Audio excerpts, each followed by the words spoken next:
GR9 Telugu టీవీకి స్వాగతం. Bharatiya Janata party కార్యకర్తలు దేనికోసం చేస్తున్నారంటే కోవిడ్ అప్పుడు సేవ చేసిపోయారు.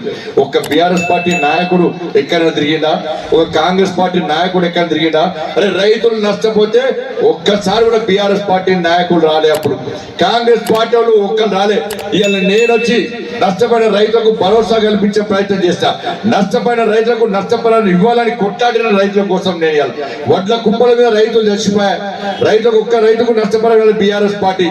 మొన్న రైతులు నష్టపోతే కాంగ్రెస్ పార్టీ ఒక్క పైసా కూడా ఇవ్వకపోయా. ఇలా ప్రభుత్వం బీఆర్ఎస్ పార్టీ ప్రభుత్వం ₹1,00,000 రుణమాఫీ చేస్తాను, ఆ పార్టీ ఇవ్వలేదే. ఇలా కాంగ్రెస్ పార్టీ 2 లక్షలు రుణమాఫీ చేస్తా అని చెప్పి ఇంతవరకు ఏపీ ఆగస్టు 15 చేస్తుందట, మళ్ళీ నమ్మించి మోసం చేయడానికి. ఇవాళ ఆ పార్టీ ఈ కాంగ్రెస్ పార్టీ ₹15,000 రైతు బంధు ఇస్తాను, అది ఇవ్వకపోయా. కౌలు రైతుకు పైసలు ఇస్తాను, ఇవ్వకపోయా. రైతు కులం ₹12,000 ఇస్తాను, వాళ్ళకి ఇవ్వకపోయా. బోనస్ ₹500 ఇస్తాను, బోనస్ ఇవ్వకపోయా. తరుగు తాళ్ళు తేమాలే కూడా కొట్టాను, అవి కొనకపోయా. ఇలా ఏమి ఇవ్వక ఇలా కాంగ్రెస్ పార్టీ బీఆర్ఎస్ పార్టీ ఎట్లా మోసం చేసిందో కాంగ్రెస్ పార్టీ అట్లా మోసం చేసి వీళ్ళు ఇద్దరు కలిసి వాళ్ళ సిరిసిల్లలో డ్రామాలు ఆడుతున్నారు. ఇవాళ నేత కార్మికులు గుర్తుంచుకోవాలి, వస్త్ర పరిశ్రమ సంక్షేమం ఇంకా సమర్చిపోలేదు. వాళ్ళకు రావాల్సిన 270 కోట్ల రూపాయల్లో కేవలం 50 కోట్లు ఇస్తామన్నారు. ఇచ్చేదానికి గ్యారెంటీ లేదు.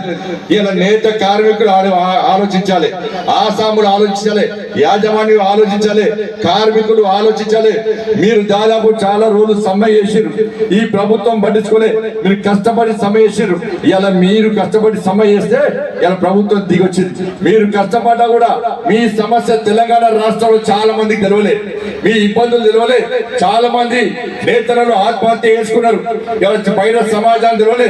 మీరు కష్టపడ్డ తీరు, మీరు పడుతున్న ఈ ఇబ్బందులు చూసి వాళ్ళ భారతీయ జనతా పార్టీ కార్యకర్తగా ఈ సిరిసిల్ల పట్టణంలో ఇలా నేతన్న దీక్ష చేయడానికి నేను బయలుదేరే సమయంలో ఇవాళ కాంగ్రెస్ పార్టీ ప్రభుత్వం స్పందించి ఆదర బాధరగా వచ్చి ఇలా భయపడి ఇలా దీక్షకు భయపడి తెలంగాణలో నేతన్నలు మొత్తం రోడ్డు దిగెత్తారు. ఇవాళ సిరిసిల్లకు మద్దతు తెలుపుతారు. ఇలా నేత కార్మికులు కాంగ్రెస్ పార్టీ నాయకులు రోడ్ల మీద దిగినారు, ఉరికిస్తారని భయపడి ఇవాళ దిగొచ్చి ఇవాళ మీ సమస్యలు పరిష్కరిస్తామని చర్చలు జరిపి ఇవాళ 50 కోట్లు ఇస్తున్నట్టు ప్రకటించిన విషయాన్ని ఒక్కసారి గుర్తుంచుకొని, గతంలో బీఆర్ఎస్ పార్టీ మెడల్ వచ్చిన వ్యక్తిని అన్నా ఇలా గుర్రపొడి వైపు పోడుగుల సమస్యలు గల్లబట్టి గుర్తుకొస్తే అక్కడ పట్టాలు ఇచ్చారు. ఇలా నిరుద్యోగుల కోసం కొట్లాడితే ఇవాళ నిరుద్యోగ నోటిఫికేషన్ దొంగ నోటిఫికేషన్ ఇచ్చినప్పుడు కూడా ఇలా కనీసం అప్పుడు పార్టీ స్పందించింది. ఇలా 317 జీవో వచ్చి కొట్లాడితే దాని విషయంలో అప్పుడు బీఆర్ఎస్ పార్టీ ప్రభుత్వం స్పందించింది. కేవలం బండి సంజయ్ మాట్లాడితే తప్ప, బండి సంజయ్ దీక్ష చేస్తే తప్ప, బండి సంజయ్ ఉద్యమానికి భయపడి ఇవాళ ప్రభుత్వాలు పాలకులు స్పందిస్తుంది తప్ప వేరే కాదన్న విషయాన్ని గుర్తుంచుకోవాలి.